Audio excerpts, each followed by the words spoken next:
Bismillahirrahmanirrahim. Alhamdulillahi rabbil alamin wa bihi nasta'in ala umuri dunya waddin. Wa sallallahu ala sayyidina Muhammadin wa alihi at-tayyibin at-tahirin al-ma'sumin. Allahumma salli ala Muhammad wa ali Muhammad. Allahumma salli ala Muhammad wa ali Muhammad. Allahumma salli ala Muhammad wa ali Muhammad wa ajil farajahu. wa ala alihi wa ashabihi al-mayamin, amma ba'd. Nawiru majalisakum bis salati ala Muhammad wa ali Muhammad. Allahumma salli ala Muhammad wa ali Muhammad. Allahumma salli ala Muhammad wa ali Muhammad.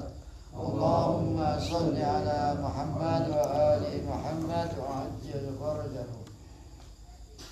Ikhwan, kita masih melanjutkan tentang kajian kita, yaitu pengantar tentang jihadul akbar.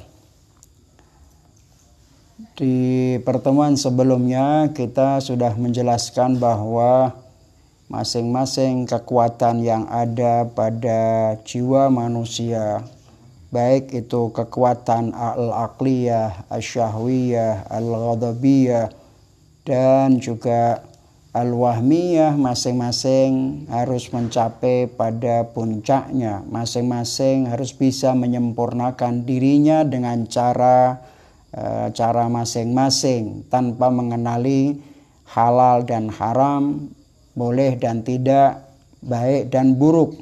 Oleh karena itu, maka ketika terjadi semacam ini, maka di dalam diri manusia terjadi saling persaingan antara kekuatan tersebut, dan masing-masing akan mencari kekuatan pendukung yang disebut dengan tentara-tentara mereka. Oleh karena itu di dalam riwayat disebutkan bahwa Allah Subhanahu wa taala memberikan kekuatan akal dengan tentara dari Allah Subhanahu wa taala. Sementara kekuatan-kekuatan selain kekuatan akal, Allah membiarkannya, dan mereka kemudian kekuatan-kekuatan tersebut menemui atau menggunakan tentara kebodohan dan syaitan. Sinilah maka kemudian di dalam diri manusia terjadi peperangan antara tentara Allah Subhanahu wa taala dan tentara-tentara syaitan, atau yang kita sebut dengan terjadinya pergolakan peperangan antara junudur rahman dan junudus syaitan. Inilah kenapa disebut sebagai jihadul akbar. Mana yang menang? Apakah junudur rahman dalam diri manusia, ataukah junudus syaitan yang menang dalam diri manusia? Semuanya akan menentukan hasil daripada perjuangan atau jihadul akbar. Kita akan melanjutkan tentang kajian ini selanjutnya, yaitu al-jihadul akbar wa hasyrul insan yaumal qiyamah. Apa sih? Ada sebuah pertanyaan. Apa sih tujuan terpenting atau hasil terpenting yang harus dicapai manusia di dalam perang jihadul akbar ini, atau yang disebut dengan jihadun nafs? Apa tujuannya? Apa yang akan dicapai? Hasil daripada jihadun nafs ini adalah menentukan akan posisi manusia di hari kiamat nanti. Kita ini akan dibangkitkan seperti apa? Dibangkitkan seperti malaikat, ataukah dibangkitkan seperti hewan atau setan dan lain sebagainya? Oleh karena itu di dalam jihadul akbar akan menentukan posisi kita yang sebenarnya di akhirat nanti. Oleh karena itu di dalam Al-Quranul Karim Allah Subhanahu wa ta'ala kelak di akhirat nanti Allah tidak akan pernah membangkitkan manusia kecuali dari hasil apa yang dilakukan di dunia. Apa yang dilakukan di dunia itulah akan menentukan dirinya, apakah di surga ataukah di neraka, dibangkitkan seperti hewan ataukah dibangkitkan seperti manusia, seperti malaikat atau yang lainnya. Ini semua adalah hasil daripada jihadun nafas. Oleh karena itu disebutkan dalam kitab ini disebutkan al-jihadul akbar wa asyrul insani yaumal qiyamah. Jihad akbar dan kebangkitan manusia di hari kiamat nanti. Inna ahamma natijatin lima'rakatil insan ma'a nafsihi wa jihadihil akbar wa tahdiduha limauqi'il insan yaumal qiyamah wa tahdidiha likayfiyati allati yuhsyaru alaiha. Disebutkan bahwa paling penting hasil, kesimpulan, natijah daripada pergolakan, peperangan diri manusia dengan yang disebut dengan jihadun nafas atau memerangi diri sendiri, itu apa hasilnya? Tujuan utamanya apa? Tahdiduha limauqi'il insan. Ingin menentukan nantinya di hari kiamat itu posisi manusia seperti apa. Wa tahdidiha likayfiyatil lati yuhsyaru 'alaiha, untuk mengetahui seperti apa caranya, bagaimana ketika nanti dibangkitkan di hari kiamat nanti. Manusia akan dikumpulkan oleh Allah Subhanahu wa taala. Kita mau dikumpulkan seperti apa? Fa innal waqi' allati yasilu ilaihil insan yaumal qiyamah ma huwa illa nataj amalihi. Apapun realitas kenyataan yang akan dicapai oleh manusia di hari kiamat nanti, yang akan didapatkan oleh manusia di hari kiamat nanti, sebenarnya itu adalah hasil perbuatannya yang dilakukan di bumi ini. Kita ini semua bekerja, kita ini semuanya berbuat, bukan? Beramal, berbuat, beribadah, dan lain sebagainya. Seluruh amal kita itulah yang kelak akan menentukan posisi kita di akhirat nanti. Wa an laisa lil insani illa ma sa'a, kata Allah Subhanahu wa taala. Manusia di akhirat nanti dia tidak mendapatkan kecuali apa yang dia lakukan. Yang dikerjakan di dunia itulah yang akan dibawa. Apa yang dikerjakan di dunia itulah yang akan menentukan dirinya di mana kita akan berjumpa Allah dan bagaimana kita akan berjumpa dengan Allah Subhanahu wa taala. Ini fungsi daripada jihadul akbar, jihadun nafas. Wa innal waqi' alladhi yantadiruna ana wa anta fi dhalikal yawm al-asib laisa mafrudan alaina. Disebutkan Sayyid Kamal Khaidari dalam bukunya At-Tarbiyatur Ruhiyah ini, dia mengatakan bahwa realitas kenyataan yang kita tunggu, saya dan kamu yang akan kita tunggu di hari yang sangat sulit itu, di hari kiamat nantinya atau yaumul mahsyar, itu laisa mafrudan alaina. Itu bukan sesuatu yang dipaksakan, bukan sesuatu yang bersifat harus semacam itu, atau sesuatu yang bersifat ijbari. Tidak.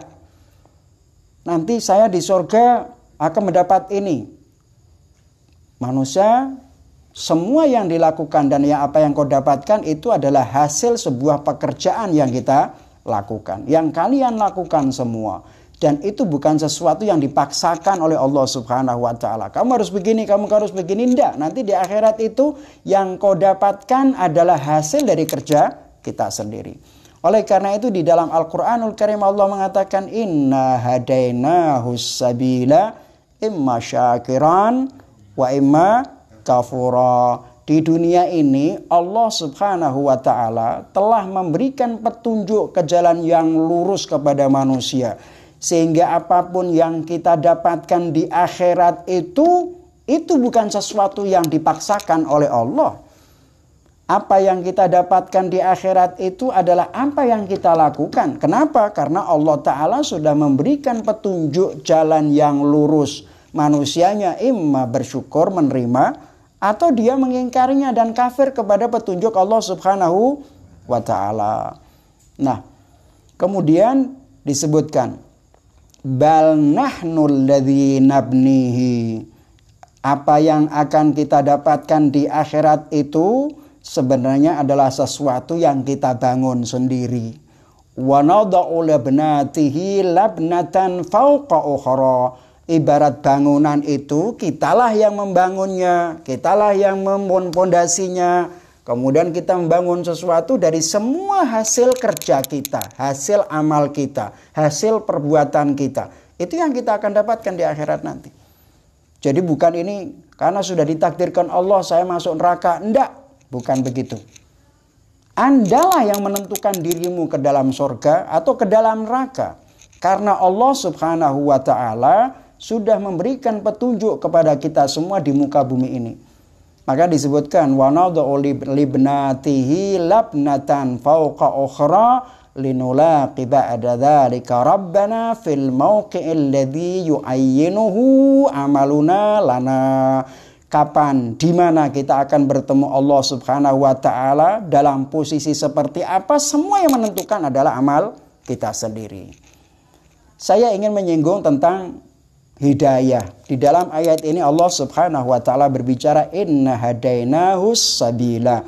Sesungguhnya kata Allah, kami memberikan petunjuk kepada manusia ke jalan yang lurus.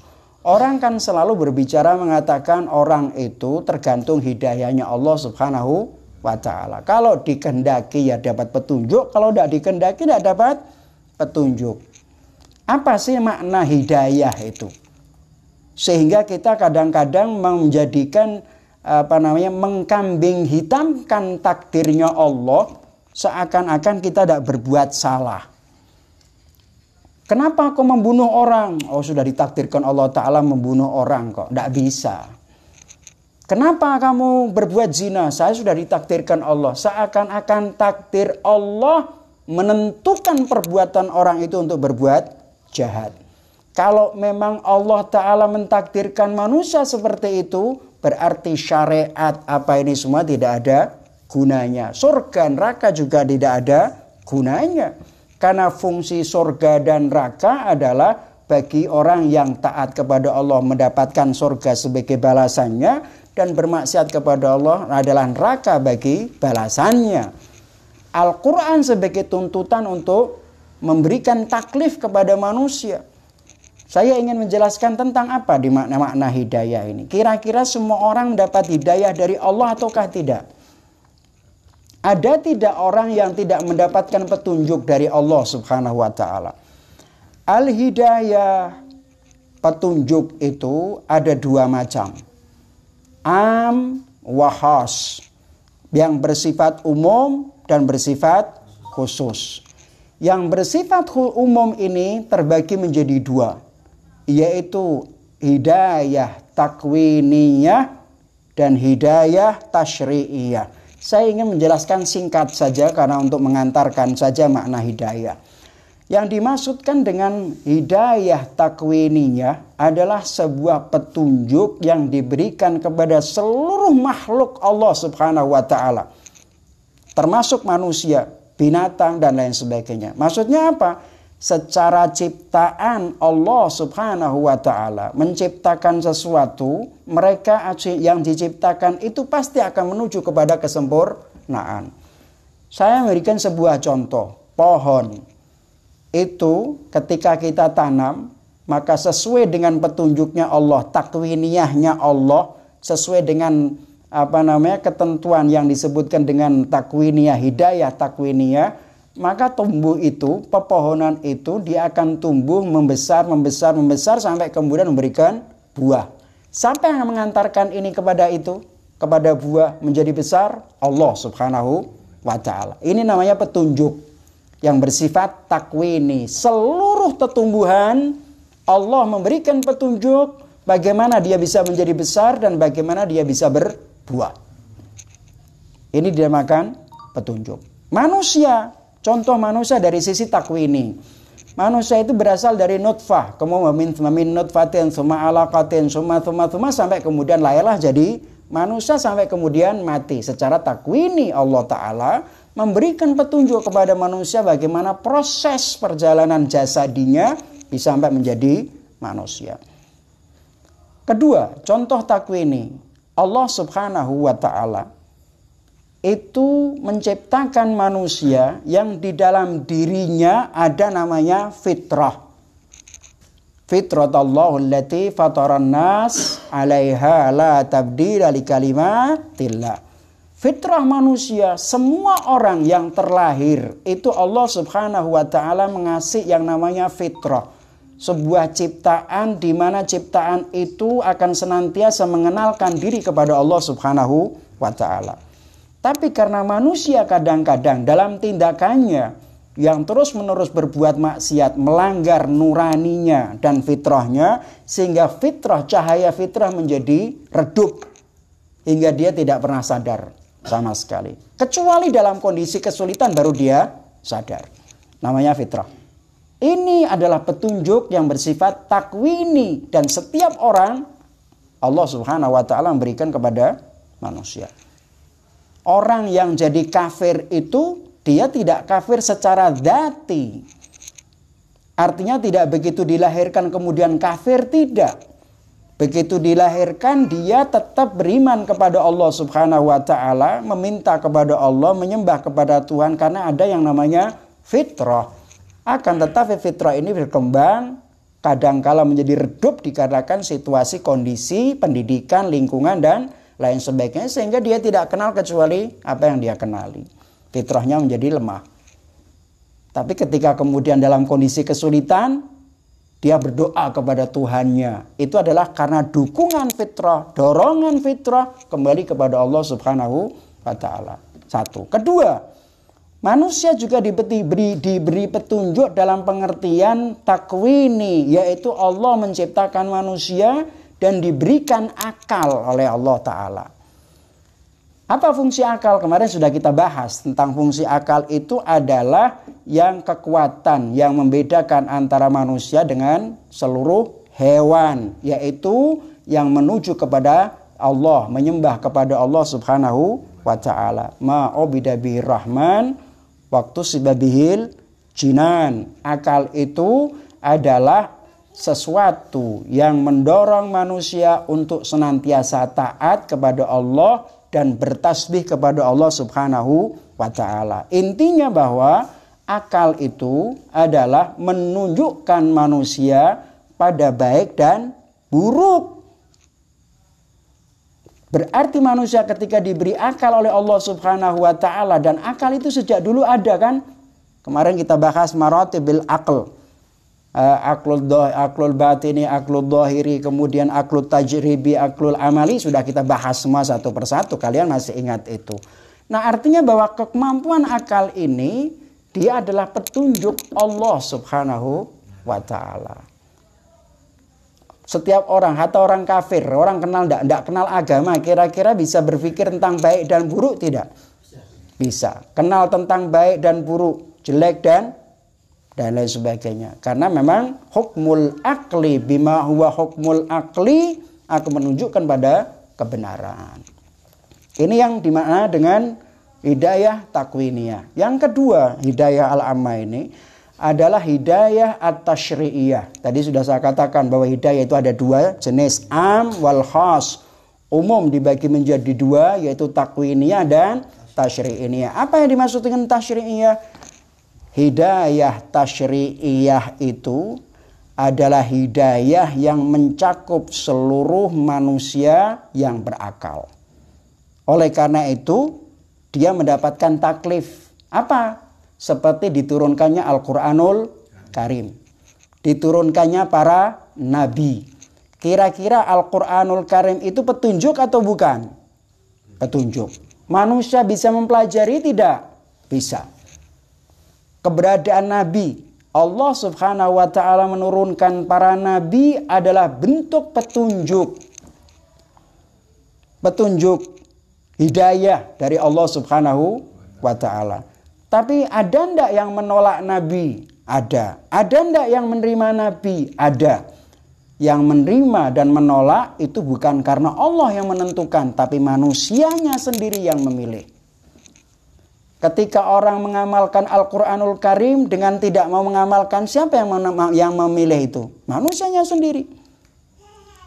Tasyri'iyah. Jadi Allah Subhanahu wa taala hampir seluruh umat manusia diberikan petunjuk oleh Allah Subhanahu wa ta'ala. Baik itu secara takwini maupun secara tasyri'i. Sehingga tidak ada alasan orang misalnya saya tidak dikasih petunjuk sama Allah. Andalah yang menolak petunjuk Allah Subhanahu wa ta'ala. Kamulah yang lari dari petunjuknya Allah Subhanahu wa ta'ala.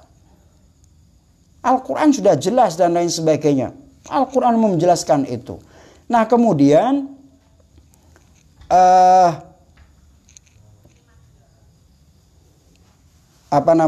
yang hidayah yang bersifat khusus.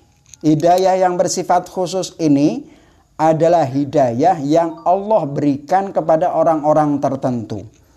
Yaitu diberikan kepada orang yang sudah bisa melek terhadap hidayah takwininya dan melek terhadap hidayah tasyri'iyah. Karena dia sudah mengikuti Al-Quran, dia mengikuti Nabi, maka Allah Subhanahu wa ta'ala akan memberikan kemudahan bagi orang tersebut sebagai petunjuk untuk mencapai pada kesempurnaan. Jadi tidak ada alasan orang tidak diberi petunjuk sama Allah Subhanahu wa ta'ala. Semua secara umum diberi petunjuk oleh Allah Subhanahu wa ta'ala. Manusia sendirilah yang menentukan. Manusia sendirilah yang kemudian melupakannya. Allah Subhanahu wa ta'ala misalnya ada Al-Quran. Oke, Al-Quranul Karim itu adalah petunjuk yang tidak berbicara. Kitabus Samit, petunjuk yang tidak berbicara. Sehingga semua ulama bisa menerjemahkan dan menafsirkan sesuai kemampuannya. Yang kemungkinan penafsiran daripada ulama itu belum tentu benarnya. Meskipun Al-Quran mengatakan benar mutlak. Inna hadha sirati mustaqiman fattabi'uh. Hudan lil muttaqin. Dalikal kitabu la raiba fih. Al-Quran itu adalah kitab yang mutlak benarnya. Apa yang menjadikan orang disebut la raiba fih? Tidak ada keraguan sedikit pun. Apa yang menyebabkan orang itu ragu? Yang menyebabkan orang itu ragu ketika ada dua hal yang berbeda. Ini benar, ini batil. Maka kemudian dia memilih mana yang benar dan batil. Jadi ada keraguan. Ketika Allah Ta'ala berbicara dalikal kitabu la raiba fihi, karena yang ditujukan cuma satu. Tidak ada kebatilan itu. Sehingga kok tidak boleh ada keraguan terhadap Al-Quranul Karim. Mutlak kebenaran Al-Quran. Tapi penafsirannya belum tentu benar. Tapi kan ada Quran yang disamakan dengan Quranun Natik. Quranun Natik. Kalau Al-Quran itu adalah Quranus Samit, yang setiap orang bisa menafsirkannya, yang semua orang bisa menerjemahkannya, tapi belum tentu itu sesuai dengan keinginan Allah Subhanahu wa ta'ala. Makanya setiap mufassirin dari kelompok manapun ketika menafsirkan ayat tertentu dia mengatakan wal murad wallahu a'lam. Yani murad yang sesungguhnya, yang dimaksud ayat ini yang sesungguhnya seperti apa oleh Allah Ta'ala kita tidak tahu. Tapi kan ada yang namanya Quranun Natik.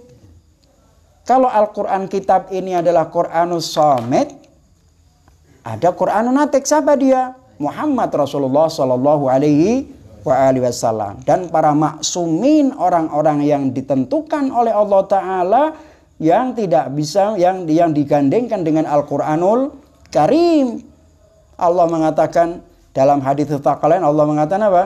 Inni tarikum fiikum ats-tsaqalain lan yaftariqa hatta yarida alayal haud kitabullah wa itrati, atau kitabullah wa itrati la yaftariqa hatta yarida alayal haud.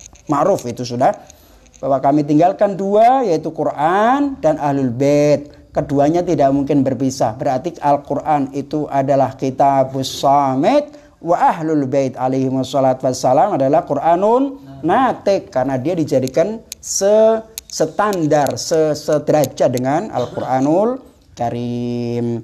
Nah, Allah memberikan petunjuk itu. Nah, kenapa kita tidak mencari itu? Kenapa kita tidak mengikutinya? Selalu ngomong itu sudah takdir Tuhan. Nek ana wong berbuat maksiat ngomong ini takdir Gusti Allah. Takdir dijadikan sebagai kambing hitam untuk membenarkan tindakan-tindakan tersebut. Jadi sekali lagi bahwa yang dimaksudkan hidayah itu Semuanya telah diberikan oleh Allah Subhanahu wa ta'ala. Misalnya dalam beriti petunjuk itu ada makna begini. Kalau ada orang bertanya kepadamu, di manakah rumahku, rumahnya fulan? Lalu kau tunjukkan rumahnya fulan, kau harus lewat jalan ini, nanti di belakang rumah itu ada rumah putih, warnanya putih, maka di rumah dia. Laqad hadaitahu, berarti kamu telah memberikan petunjuk kepada orang yang bertanya.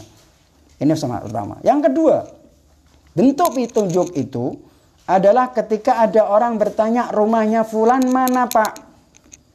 Tidak hanya kau beritahu, kau pegang tangannya, lalu kau tuntun, ayo tak antarkan ke rumahnya. Berarti Anda disebut laqad hadaitahu, engkau telah memberikan petunjuk kepada orang tersebut. Dua metode ini pun dipakai oleh Allah Subhanahu wa ta'ala. Yang pertama melalui Al-Quranul Karim sebagai bentuk teori ilmu dan pengetahuan tentang petunjuk. Dan yang kedua adalah Muhammad Rasulullah Sallallahu Alaihi Wasallam. Nyata ditunjukkan, dipraktekkan oleh Rasulullah dan Ahlul Bait Rasulullah Sallallahu Alaihi digandeng, tinggal kamunya mau ndak. Jadi tidak ada alasan orang tidak mendapatkan petunjuk. Manusianya lah yang tidak mau menerima petunjuk itu. Sampai di sini kita katakan, makanya disebutkan tadi kan disebutkan wa innal waqi'al ladzi yantadhiruna ana wa anta fi dzalikal yaumil asibi laisa mafrudan alaina. Itu bukan karena kau seperti robot, tidak. Inna hadainahu sabila imma syakiran wa imma kafura bal nahnu alladzi nabnihi wa nad'u libnatihi labnatan fawqa ukhra linulaqi ba'da dzalika rabbana fil mawqi'il ladzi yu'ayyinuhu amaluna lana. Jadi jihadun nafas itu akan menentukan diri kita di mana kita akan bertemu kepada Allah. Dengan cara apa kita akan bertemu dengan Allah Subhanahu wa ta'ala. Sebab seluruh manusia dia berbuat apapun, bekerja tujuannya untuk mencapai kepada Allah Subhanahu wa ta'ala. Ya ayyuhal insanu innaka kadihun ila rabbika kadhan famulaqih. Wahai segenap manusia, kan sesungguhnya kamu ini bekerja keras untuk menuju Tuhanmu dengan sungguh-sungguh. Artinya bekerja dengan sungguh-sungguh untuk menemui Tuhanmu. Famulaqihi, mesti kalian akan menemui Allah Subhanahu wa ta'ala. Jelas. Kemudian fa in hasuna amaluna wa taba laqainahu fil jannah wa illa fa finnar wal iyad billah.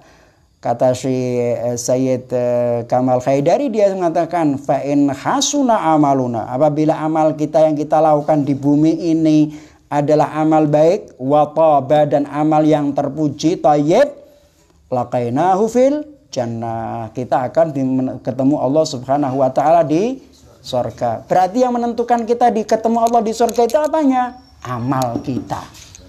Amal kita. Kalau enggak, perbuatan kita buruk, maka kita akan bertemu Allah di nerakanya Allah Subhanahu wa ta'ala wal iyadu billah. Fakama annahu khaliqul jannati fahuwa khaliqun nar. Karena Allah, sebagaimana Allah ta'ala menciptakan surga, maka yang menciptakan neraka juga beliau. Allah menciptakan surga dan Allah pula yang menciptakan neraka. Surga bagi orang yang taat kepadanya, yang berbuat amal soleh, yang berbuat baik, dan neraka bagi orang yang berbuat buruk, bermaksiat kepada Allah Subhanahu wa ta'ala. Wa kama huwa ghafurun rahim fahuwa syadidul iqab.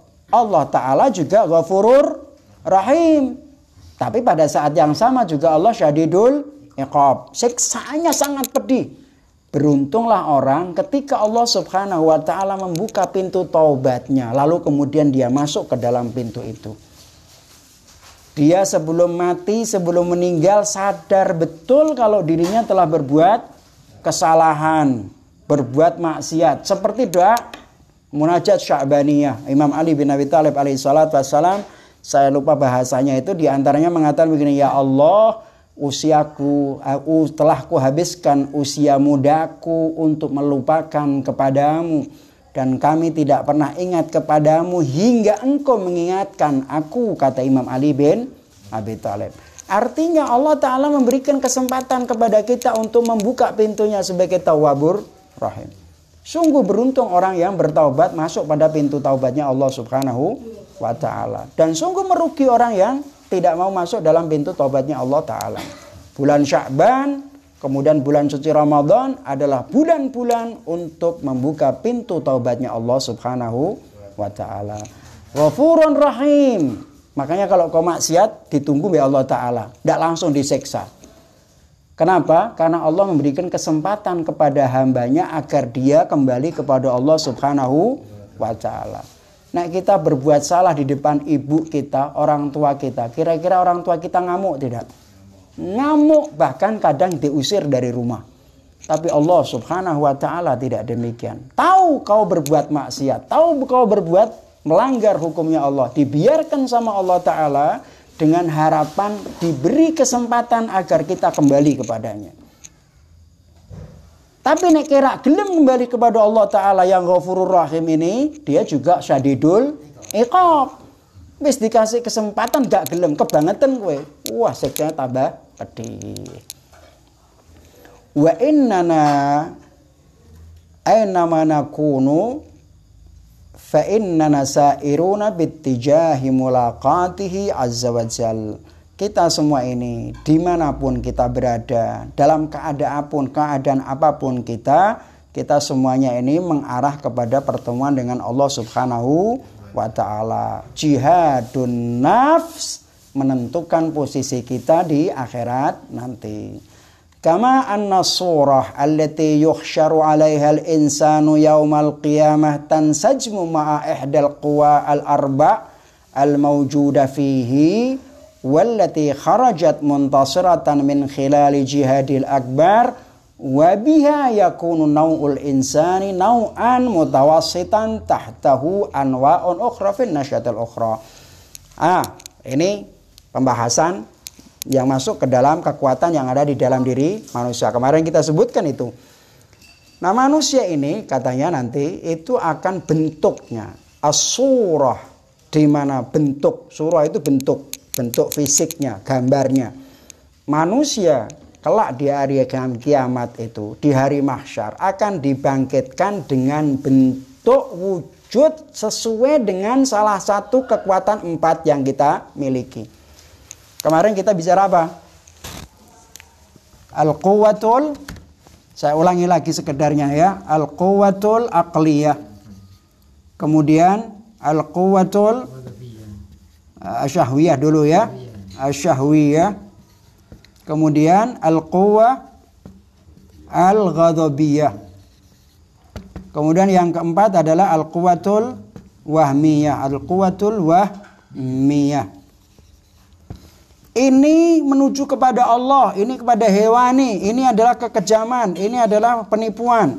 Dan semua yang masing-masing harus menuju pada kesempurnaannya sendiri. Terjadilah pergolakan.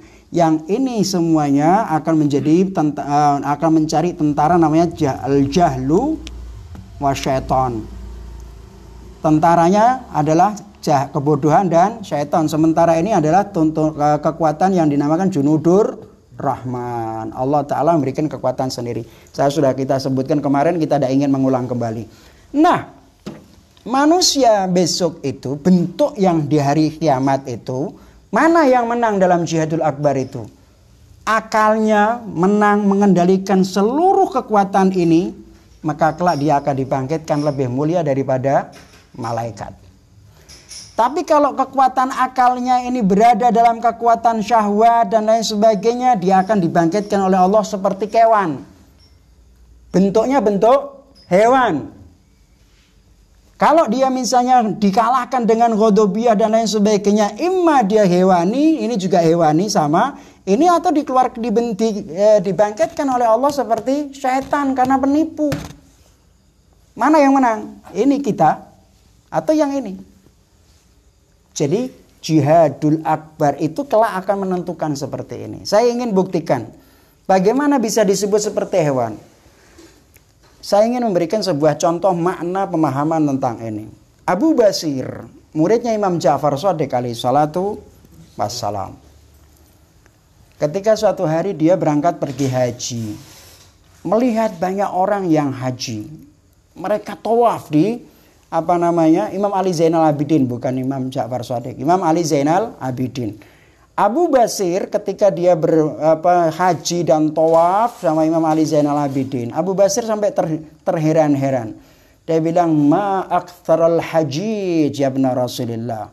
Dia bilang, alangkah banyaknya orang yang haji, bertawaf, Masya Allah, di depan Ka'bahnya Allah subhanahu wa ta'ala. Abu Basir tidak melihat apapun kecuali memang itu adalah manusia. Wajahnya manusia, bentuknya manusia. Tapi Imam Ali Zainal Abidin yang Allah subhanahu wa ta'ala berikan kekuatan al-mukasyafah, beliau mengatakan apa? Ma aqallal hajij wa aktarad dhajij. Yang haji itu sedikit. Yang banyak itu justru orang yang sedang beramai-ramai begitu saja. Abu Basir terheran-heran kepada Imam Ali Zainal Abidin. Lalu kemudian Abu Basir datang kepada Imam Ali Zainal Abidin. Ya Abu Basir, dekatlah kau kepadaku, kata Imam Ali Zainal Abidin. Kemudian diusap wajahnya. Abu Basir ini diusap wajahnya dengan tangan Imam Ali Zainal Abidin. Maka terbukalah tabir yang ada itu. Dia temenggengen melihat manusia yang sedang tawaf itu. Ternyata yang tawaf itu, kata Abu Basir, aku melihat mereka ada kera, babi, anjing, dan binatang-binatang buas lainnya. Apakah mereka benar-benar binatang? Padahal dia adalah manusia. Tapi yang dilihat oleh Imam Ali Zainal Abidin dan Abu Basir ketika diusap wajahnya, maka yang terlihat dalam diri manusia adalah hakikat dirinya yang ada di dalam hatinya. Ternyata bisa jadi mereka benar-benar kera. Suratuhu suratul insan wa qalbu qalbul hayawan. WC menuso, bentuknya bentuk menuso, tapi hatinya dia adalah hati binatang. Itulah kelak di akhirat kita akan dibangkitkan seperti itu. Bisa jadi kita akan dibangkitkan kera, dibangkitkan jadi babi, anjing, binatang, dan binatang-binatang yang lainnya. Inilah. Dan tergantung bagaimana, tergantung kita bisa menghindar, tergantung kekuatan mana dalam jihadul akbar. Ini yang kita akan menang. Emma ini yang menang, maka kita akan menjadi malaikat. Atau yang ini yang menang, maka berarti kita lebih hina daripada hewan. Makanya disebutkan kama an-nasurah allati yuhsyaru 'alaiha al-insanu yaumal qiyamati tansajimu ma'ihdal quwal arba'ah. Sesuai dengan salah satu dalam 4 kekuatan. 4 kekuatan kan ini akliyah, syahwiyah, ghadabiyah, alwahmiyah. Saya sudah menjelaskan satu persatu secara rinci, saya tidak ingin ngulang kembali. Kemudian walati kharajat muntasiratan, mana yang menang itu dari 4 itu dalam proses jihadul akbar. Wa biha yakunu nau'ul insani nau'an mutawassitan. Dari situlah maka manusia akan menjadi melihat yang di bawahnya itu bentuk manusia.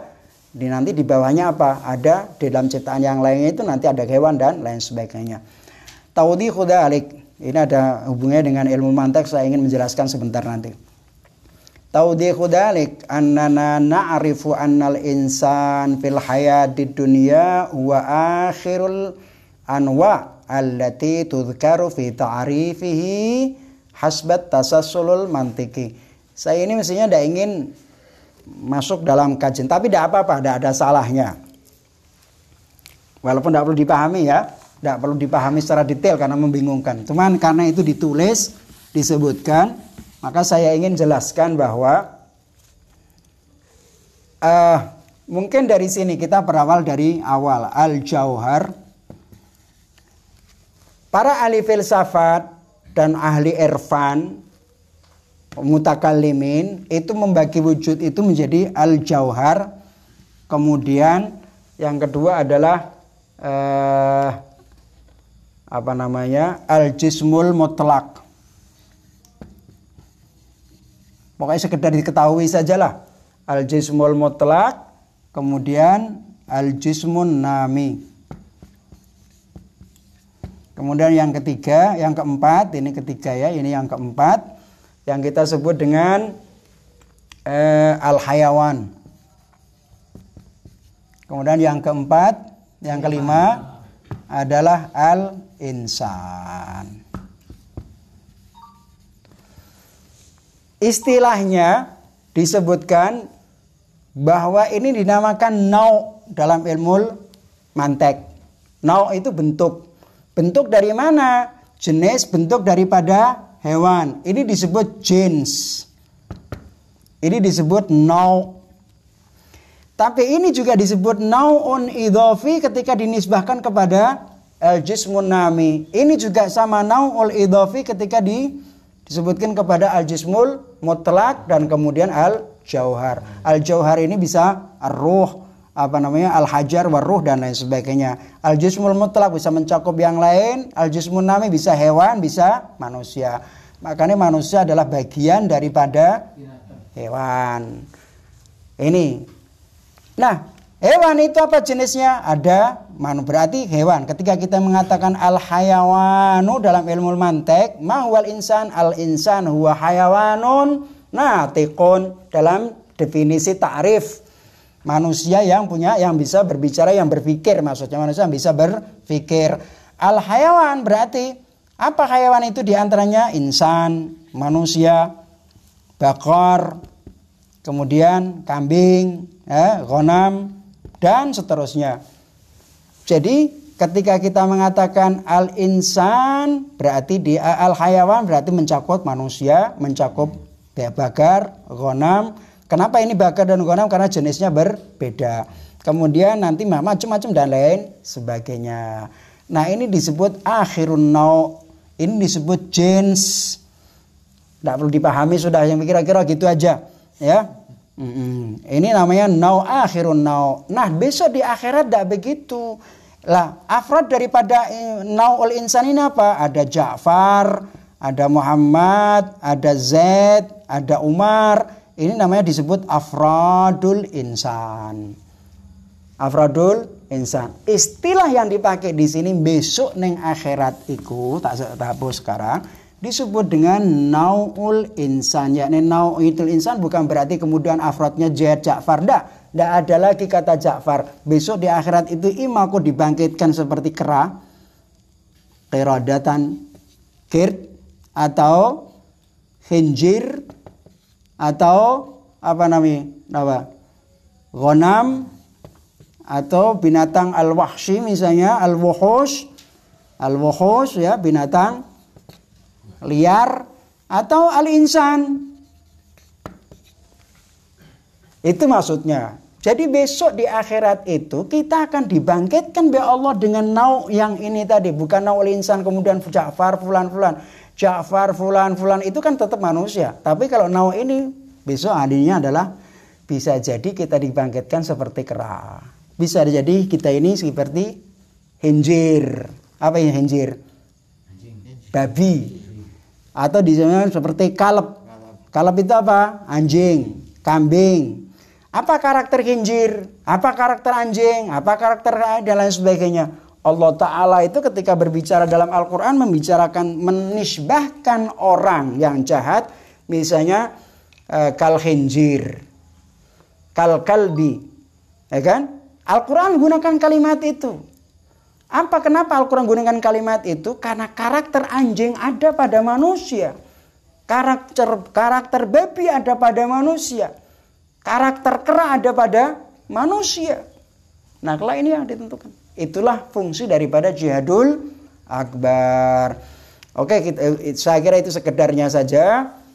Maka disebutkan allati tudhkaru fi ta'rifihi hasbat tasalsulil mantiqi wa laysa tahtahu illa al-afrad. Amma fil hayatil ukhra fa inna surah allati yukhsharu 'alaiha innama tansajimu ma'al quwwatil malakiyyah awil syahwiyah, awil ghadabiyah, awil wahmiyah. Besok di akhirat manusia akan dibangkitkan sesuai dengan kekuatan yang menang dalam jihad itu. Apakah kekuatan akal, yaitu kekuatan malaikat, ataukah kekuatan syahwat berarti hewan, ghadabiyah berarti binatang buas, atau al-wahmiyah berarti setan. Allati laha wujudat tumathiluha fil waqi'il khariji, yang semua kekuatan itu akan terjelma dalam kenyataan real besok di akhirat. Minal malaika khanazir, babi, wa hayawanat dhariyah aw sayatin.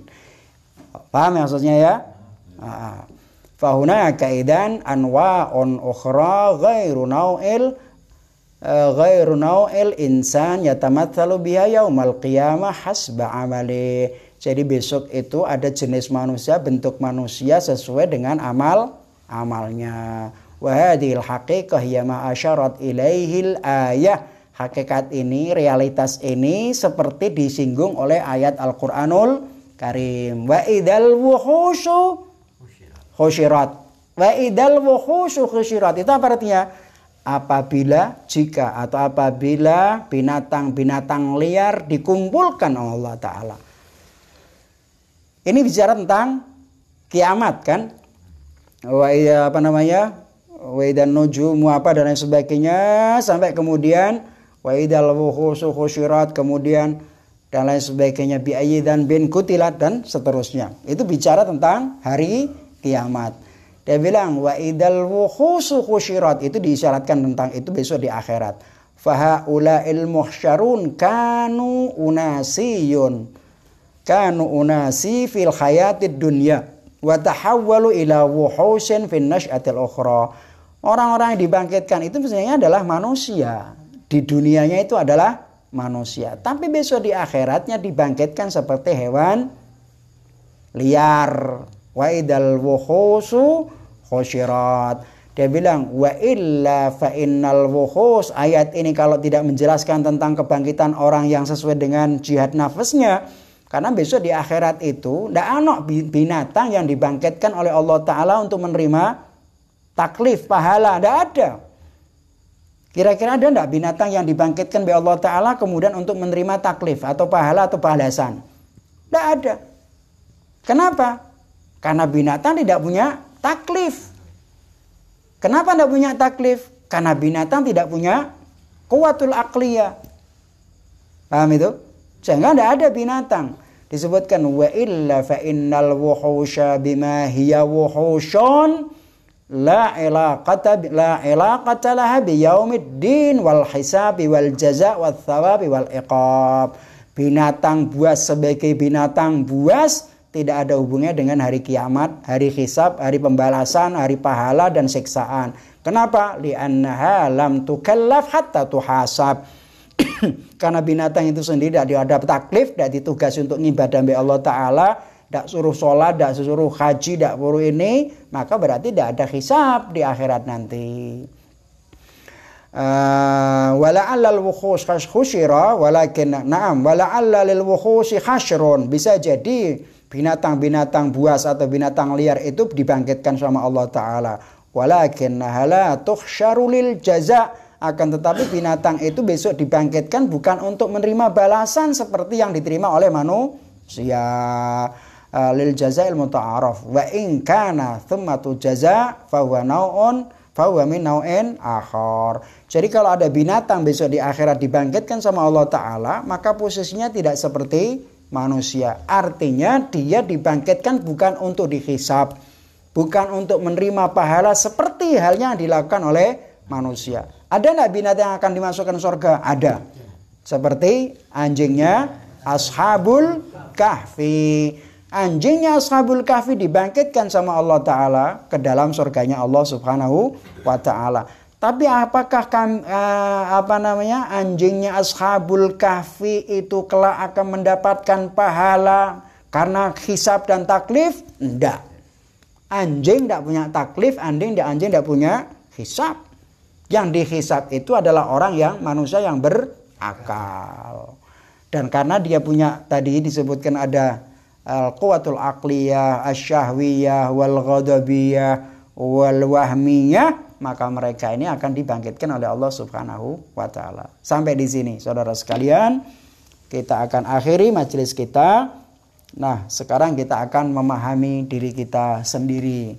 Kira-kira kita ini kelak besok dibangkitkan kayak apa? Kita ini akan dibangkitkan seperti apa? Anjing, hinjir, kera, atau binatang-binatang bahaya yang lainnya. Semua tergantung kita di dalam jihadul akbar nanti. Ini masih dalam pengantar tentang jihadul akbar, belum membahas tentang apa yang disampaikan oleh Al-Imamul Khomeini dalam hadis Arba'una haditsan. Tapi dari pengantar-pengantar mulai dari awal sampai akhir ini insya Allah akan sudah memberikan penjelasan secara khusus insya Allah. Mudah-mudahan Allah Subhanahu wa ta'ala, kita mohon kepada Allah di malam-malam Sya'ban semacam ini, mudah-mudahan Allah Subhanahu wa ta'ala melalui bulan Sya'ban dan bulan Ramadan nanti Allah mengampuni dosa-dosa kita dan membangkitkan kita sebagaimana manusia yang diridhoi oleh Allah Subhanahu wa ta'ala. Wa sallallahu ala Muhammadin wa alihi at-tahirin walhamdulillahi rabbil alamin. Sallu ala Muhammad wa ali Muhammad.